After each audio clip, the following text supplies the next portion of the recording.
욥은 우리한테 매우 중요한 삶의 지침을 제공하고 있습니다. 욥은 가장 중요한 그런 삶의 원칙을 보여주고 있습니다. 그 첫째는 욥은 하나님도 인정하시는, 하나님으로부터 인정받는 믿음 좋은 사람이었습니다. 여러분들은 얼마나 하나님을 제대로 믿고 있습니까? 하나님이 인정하시는 믿음의 사람, 하나님으로부터 칭찬받는 믿음의 사람, 하나님으로부터 제대로 평가를 받는 믿음의 사람, 그가 바로 우스 땅에 동양 최고의 축복을 받은 욥이라는 사람이었습니다. 하나님 보실 때 욥은 온전한 사람입니다. 책 잡고 흠잡을 데가 없습니다. 욥은 하나님 보실 때 생각이 반듯하고 바른 마음을 먹고 바르게 처신하며 올바른 사람입니다. 그는 정직한 사람입니다. 그러나 하나님 보실 때도 어쩌면 하나님을 그렇게 받들어 섬기는 믿음 좋은 사람인지, 하나님께서도 그를 하나님을 경외하는 사람이라고 인정했습니다. 뿐만 아니라 그는 악에서 떠난 자라, 하나님 보실 때 악한 생각, 악한 마음, 악한 유혹들을 떨쳐버리고 선의 열매를 맺으면서 살아가는 훌륭한 인격과 인품을 가지고 복된 삶을 살 수 있는 그가 바로 욥이라는 사람이라는 뜻입니다. 여러분, 하나님 보실 때 여러분은 어떠합니까? 믿음의 조상 아브라함은 창세기 12장에서 하나님을 만나 하나님의 음성을 듣고 하나님께 아멘 아멘 하여 순종하기 시작했지만, 그가 창세기 22장에 가서 비로소 모리아산에서 아들 이삭을 제물로 드리려고 할 때, 그때서 비로소 하나님이 이제야 네가 나를 경외하는 줄 알았다. 하나님께서 아브라함을 마지막으로 확인 점검한 것이 저 창세기 22장 모리아산에서 아들 이삭을 제물로 드리는 때입니다. 이제 됐다 이 말이에요. 그리고 이삭을 대신해서 수양을 주님께서 제물로 준비하시고, 내가 이제는 너를 축복하마, 하나님이 그렇게 하신 거예요. 아브라함이 하나님으로부터 마지막 평가, 마지막 인정을 받은 것이 창세기 22장 모리아에서 아들 이삭을 드릴 때입니다. 백부장은 어떻습니까? 신하가 불 때 사람을 보내서 오셔서 우리 신하를 좀 고쳐 치료하여 낫게 해달라고 부탁을 했습니다. 그때 예수님께서 백부장의 집을 방문하려고 하시니까 또 사람을 보내서, 아이고 예수님, 이 먼 곳 우리 집까지 방문 안 하셔도 됩니다. 예수님 그냥 거기서 말씀만 하시면 됩니다. 저도 내 밑에 수하 사람이 있어서 오라가라 하면 다 합니다. 윗사람이 날들어 오라가라 하면 난 또 그렇게 합니다. 비슷하게 주님께서도 거기 말씀만 하시면 역사가 일어날 줄로 믿습니다. 하나님께서 이 백부장의 믿음을 들으시고, 이만한 믿음, 하나님을 믿는다는 믿음의 백성들 가운데서 이만한 믿음을 내가 보지 못했다. 백부장의 믿음은 주님이 인정하는 믿음입니다. 욥은 하나님 눈에 그는 온전한 사람, 순전한 사람, 탐이라고 합니다. 흠잡을 데가 없는 사람, 그는 정직한 사람, 생각이 바르고 마음을 바르게 먹고 올바르게 믿음 생활, 신앙 생활, 사회 생활을 하는 사람, 좌로나 우로나 치우치지 아니하고 하나님을 기준 삼고 사는 사람, 그런 뜻입니다. 그는 하나님을 경외하는 믿음으로 헌신적으로 예배하는 사람입니다. 그는 모든 악한 유혹과 미혹과 현혹을 털쳐버리고 선의 열매를 맺으면서 사는 사람인 것입니다. 여러분은 어떻게 살고 있습니까? 그래서 하나님께서 이 욥을 가장 큰 자다, 여기 가장 크다는 것은 키가 크다는 뜻이 아니고 가장 훌륭하다, 그런 뜻입니다. 가장 훌륭한 성도.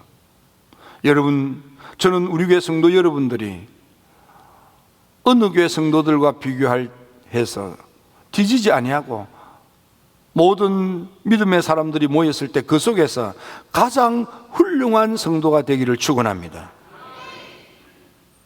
하나님 보시기에 가장 훌륭한 성도, 그가 누굽니까? 여러분이 되기를 축원합니다. 정말 하나님을 제대로 믿고 삶을 올바르게 사는, 신앙생활을 올바르게 하는 반듯한 여러분이 되셔서 하나님께서 마귀하고 내기를 할 정도로, 하나님 욥을 얼마나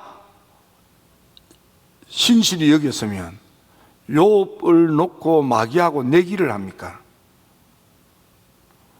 마귀가 예수님, 그가 축복을 받으니까 그렇게 잘하지요. 가진 좋은 것을 다 뺏어가면 그리 하겠습니까? 하나님은 가진 것 다, 좋아 보이는 것 다 뺏어가도, 그거 없어도 그 사람은 한결같은 사람일 거야. 변하지 않아. 좋은 걸 받았기 때문에 믿음 생활을 잘하는 게 아니고, 그 사람이 믿음이 훌륭하기 때문에 그런 복을 받은 거야. 이게 하나님의 논리인 거예요. 그러므로 여러분, 하나님 보시기에 좋은 믿음, 하나님 보시기에 칭찬받을 수밖에 없는 그런 믿음, 곧 복받을 수 있는 좋은 믿음의 좋은 성도가 되시기를 주님의 이름으로 축원합니다. 어렵고 힘들 때일수록 여러분들은 좋은 믿음을 가지셔야만 합니다. 훌륭한 믿음의 성도가 되셔야 합니다. 두 번째로, 이 욥은 어떤 사람입니까? 욥은 갑자기 쓰나미처럼 닥쳐온 온갖 환난, 재앙, 재난 가운데서도 하나님이 말씀하신 것처럼 그는 변함이 없는 믿음의 사람, 한결같은 믿음의 사람, 반석 같은 믿음의 사람, 어떤 경우에도 흔들리지 않고 자기 자리를 지키는 그런 사람이 바로 이 욥이었습니다. 여러분, 하루아침에 서바 사람이 와서 다 양떼를 빼앗아 갑니다. 불이 나서 키우던 짐승들이 다 타서 죽습니다. 살아남은 소떼는 갈대아 사람들이 때로 몰려와서 다 약탈해서 갑니다. 재물의 환난, 재정의 환난, 물질의 어려움이 닥친 것입니다. 사랑하는 아들, 딸들이 큰 바람이 불어서 앞서 다가여 죽고 맙니다. 여러분, 얼마나 두 눈에 피눈물이 쏟아지겠습니까? 건강도 망쳐서 온몸에 병투성입니다. 게다가 동네 사람들도 손가락질을 하고, 친구들도 야지를 놓고, 월급 주고 먹여 살려던 하인들까지도 욥을 등 돌립니다. 사랑해야 될 부부 사이도 틈이 벌어지고, 네가 믿는 하나님 저주하고 죽으라고. 여러분, 이런 어려운 일을, 이런 환난을, 이런 재난을, 이런 재앙을 엎침대 덮친 격으로 욥에게 임한 것입니다. 여러분, 믿음의 조상 아브라함, 바울이 로마 교인들에게 편지를 쓸 때 믿음의 조상 아브라함도 욥 비슷한 믿음 가지고 있는 것을 소개합니다. 자기가 나이가 100세가 되어서 자기 몸이 늙어서 더 이상 애 갖기가 어려워졌다는 걸 알면서도, 아내 사라도 태가 죽어서 더 이상 아기를 출산할 수 없다는 걸 알면서도 믿음이 없어지지 아니하고 의심하지도 아니하고 오히려 믿음이 더 굳건해지고, 오히려 그는 하나님이 말씀하신 것은 능히 이루어 주신다는 것을 확신하는 믿음을 가진 거예요. 상황과 조건과 형편은 끝난 거예요. 그러나 하나님 말씀하니까 하나님은 말씀하신 대로 능히 이루시는 하나님이라는 그 믿음으로 확신했다 이 말이에요. 흔들리지 않는 거예요. 상황과 조건과 형편이 영 아니에요. 나도 늙었고 내 아내도 태가 죽었어. 이제 태가 죽었다는 다른 말은 이제 애를 출산할 수 없게 됐다 그 말이에요. 그런데 무슨 확신을 가져요? 근데 아브라함이 믿을 수 없을 때 믿는 거예요. 이게 위대한 거예요. 여러분, 광야교회 교인들은 어떻습니까? 그들은 모세를 통해서 하나님이 10가지 놀라운 능력으로 출애굽을 하는 경험이 있습니다. 더 크고 엄청난 일은 홍해바다가 갈라지고 그 바다를 아주 마른 땅으로 건너는 거예요. 바닥 진흙이 다 말라서 마른 땅으로 지나가는 거예요. 근데 더 놀라운 것은 뒤쫓아오던 애국 군대가 거기서 마차바퀴가 빠지고 거기서 진흙에 빠지고 거기서 우왕좌왕하다가 물이 덮쳐서 익사당하는 그런 엄청난 일을 보았습니다. 낮에는 구름기둥이, 밤에는 불기둥이 그들을 인도합니다. 하나님의 놀라운 능력의 기적과 이적 가운데 있으면서도 그들은 조금만 어렵고 힘만 들면 믿음이 흔들렸어요. 원망하고 불평하고 두들거리고 짜증 부리고 모세를 향하여 날을 세우고 각을 세우고 애굽 사람 섬기다가 애굽에서 죽는 것이 나을 뻔했다. 매장지가 없어서 이 광야까지 우리를 데리고 나왔느냐고, 우리가 안 간다고 하지 않았느냐고. 그러면서 그냥 입이 나와서 투들거리는 것입니다. 하나님의 놀라운 기적을 날이면 날마다 경험하면서도 그들은 믿음이 흔들린 겁니다. 결국 그들은 하나님으로부터 광야에서 버림을 받아 그 광야에서 다 죽고 마는 것입니다. 사도 바울은 어떻습니까? 사도 바울이 로마로 압송당할 때에 2주간 동안 초난당하여 구사일생으로 살아나게 됩니다. 그때 마지막에 바울이 배를 포기하고 도망지를 치려고 하는 선원들을 향해서 걱정하지 마세요. 간밤에 하나님께서 한 사람도 상하지 않고 다 살려준다고 하나님 말씀했습니다. 나는 하나님이 말씀하신 그대로 되리라고, 말씀하신 그대로 될 줄로 난 믿습니다. 여러분, 그의 믿음대로 정말 다음날 276명이 한 사람도 상하지 않고 2주간 동안 조난당하여 아주 사경을 헤매던 그들이 다 살아나는 거예요.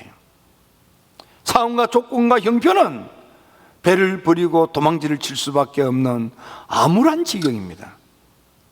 아무리 문제가 심각하고 눈앞이 캄캄하여도 흔들리지 않는 믿음으로 276명의 생명이 살아났다는 건 바로 흔들리지 않는 믿음 때문이에요.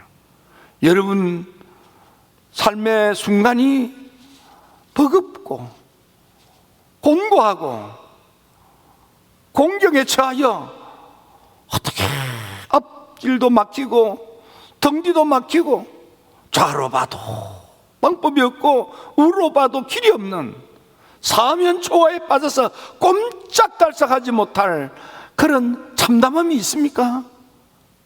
아무리 어려워도 힘들어도 그때라도 참으로 여러분들이 지켜야 할 것, 마지막까지 붙들어야 할 것은 한결같은 믿음이에요. 변함없는 믿음이에요. 흔들리지 않는 믿음이에요. 반석 같은 믿음이에요. 이 반석 위에 하나님께서 하나님의 나라를 허락하십니다. 이 반석 위에 하늘 문을 열고 닫는 열쇠도 주어지는 것입니다. 이 반석 위에 음부의 권세도 이기는 능력이 역사하는 것입니다. 이 반석 위에 드디어 축복이 쌓여가기 시작하는 것입니다. 하나님이 여러분들을 모든 환난에서 건져주시고 좋은 것으로 축복할 수밖에 없는 반석 같은 믿음 갖게 되기를 주의 이름으로 축원합니다.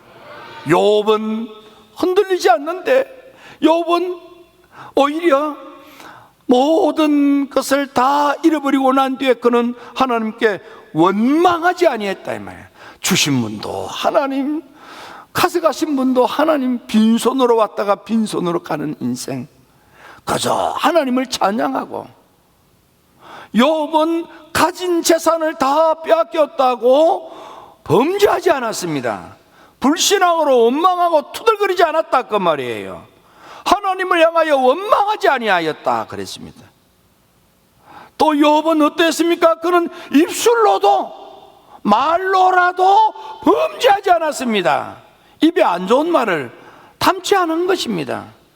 까닭 없이 그가 환난이 오고 재앙이 오고 재난이 닥치고 아무런 이유도 없이 당하기만 하는 거예요.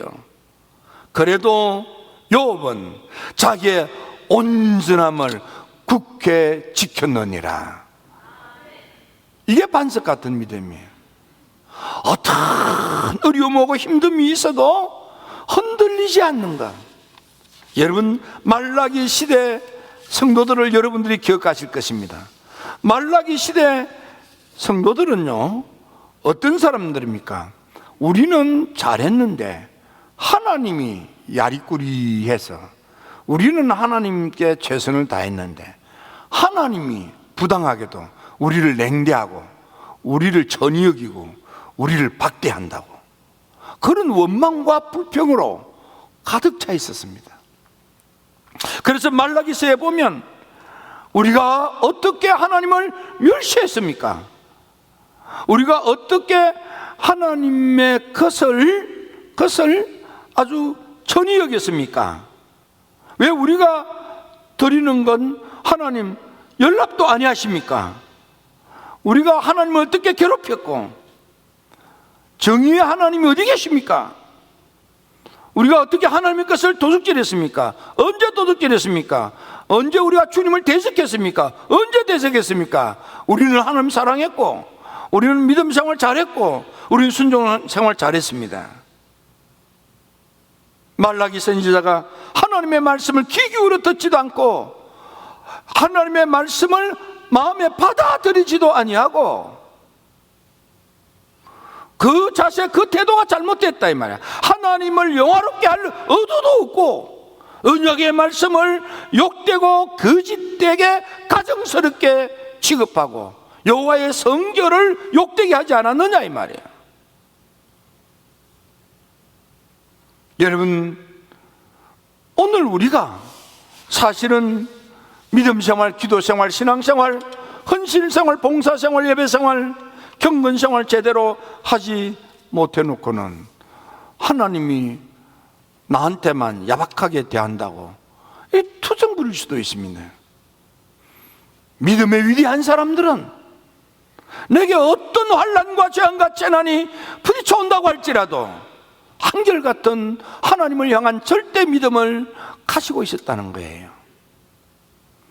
세 번째로, 그러자 하나님께서 이 욥에게 크게 복을 내리십니다. 욥은 이 사실을 통해서 하나님을 체험하는 믿음을 갖게 됩니다. 환난과 재앙과 재난의 그 처참한 고통을 통해서 욥은 내가 죽게 되어 귀로만 듣기만 하던 그 귀신앙에서 이제는 내 눈으로 목격하는 정인이 되는 체험의 믿음의 성도가 된 것입니다. 그래서 이제는 내 눈으로 주님을 배움나이다. 귀로만 듣고 알고 있던 신앙 지식이 내 눈으로 목격하고 내가 주님을 만나 주님에 대한 큰 믿음을 갖게 됐다, 체험적인 믿음을 갖게 됐다 이 말이에요. 그 믿음을 가진 이 욥이 하나님께 기도하기 시작합니다. 근데 그 기도가 어떤 기도입니까? 친구들을 위한 기도를 하는 것입니다. 친구들은 멀쩡합니다. 환난과 재앙과 재난이 없습니다. 오히려 욥이 환난과 재앙과 재난 때문에 친구들이 와서 욥을 위로하러 온 거예요. 아무 문제도 없어 보이는 그 친구들을 위해서 가장 문제가 심각한 욥이 하나님께 기도하기 시작하는 거예요. 하나님께 드릴 예물도 없었습니다. 그래서 그 친구들이 욥이 하나님께 기도의 단을 쌓을 때 드릴 예물을 양 7마리, 염소 7마리를 공급해 주면서 이것 하나님께 예물 드리면서 기도 생활하라고 주었습니다. 그랬더니 욥이 친구가 준 그 양 7마리, 염소 7마리를 하나님께 제물 드리면서 친구들을 위하여 기도하기 시작합니다. 멀쩡한 친구들을 위해서 기도합니다. 성경을 자세히 보니까 욥이 그 친구들을 위하여 기도할 때 하나님께서 드디어 능력의 손으로 욥의 공경을 확 뒤집어서 욥의 환난을 확 반전시켜서 욥의 삶을 완전히 역전이 되게 해서 갑절의 축복을 받게 하십니다. 언제 기도할 때, 성경을 더 자세히 보면 욥이 기도할 때 회개하며 기도합니다. 무엇보다도 하나님께서 친구들을 위해서 회개하며 기도하는데 친구들을 위하여 기도하는 욥을 보고 하나님이 내가 그를 기쁘게 받았다 그랬습니다. 하나님이 욥이 환난 가운데 흔들리지 않고 반석 같은 믿음으로 친구의 도움으로 예물 드리며 친구들을 위하여 기도할 때 지금 가장 환난에 어려운 지경에 놓인 공경에 처한 자는 욥 자신이에요. 그런데도 나를 위해서가 아니고 멀쩡한 친구들을 위해서 기도할 때 하나님이 욥을 기쁘게 받아주셔서, 그래서 하나님이 기도하는 욥의 그 모습을 보시고 욥의 환난과 재앙과 재난을 확 뒤집어 엎어서 여러분 좋아지게 합니다. 나아지게 합니다. 잘되게 하는 겁니다. 여기 삶의 지혜가 있습니다. 지금 어려운 때 여러분 한결같은 믿음, 반석 같은 믿음, 흔들리지 않는 믿음, 그 믿음으로 여러분들이 주님께 무릎 꿇고 기도하면 하나님께서 여러분들을 잘 될 수 있게 만들어 주십니다. 나아질 수 있게 하나님께서 은총을 베풀어 주십니다. 여러분들 상상할 수 없는 엄청난 그런 축복의 삶을 살도록 하나님께서 되게 하시는 거예요. 여러분 복 받을 수 있는 좋은 믿음을 가지세요. 그러면 여러분들도 풍성한 삶을 살 수 있습니다. 부유한 삶을 살 수 있습니다. 번창하고 번성한 삶을 살 수 있습니다. 하나님을 향한 절대 믿음, 절대 의존의 신앙으로 이 난국을 헤쳐나가고 우뚝 서는, 지금보다도 갑절이나 더 크게 복을 받아 우뚝 서는 복된 여러분들이 다 되기를 주님의 이름으로 축원합니다.